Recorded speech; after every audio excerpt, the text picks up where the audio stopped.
Hello learner, my name is Varan and I'm an English language trainer. This video is a part of a 2-minute series titled English through IPL Medium where we learn English along with some cricket action. So let's learn. With yesterday's game between Delhi Capitals and Chennai Super Kings, though the game went till the last over, it was all decided by one moment. One dropped catch, a reprieve for Shimron Hetmeyer in the 18th over decided the game in Delhi's favour. The word reprieve, we'll begin with the pronunciation of it. It has got two parts to pronounce: reprieve, reprieve. Give that a try. Reprieve. Awesome. Now the meaning of the word reprieve.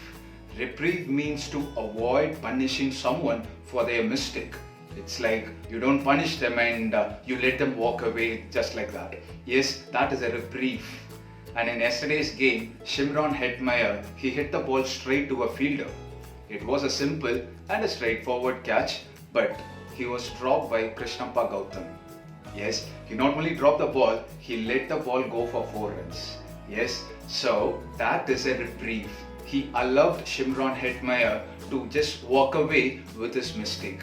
That's a reprieve yesterday, and that decided the game in Delhi's favour. So that is all about the word reprieve. I hope you have learned that. If you did, go ahead and like this video. Follow for more. Continue watching. Continue learning. Let's learn.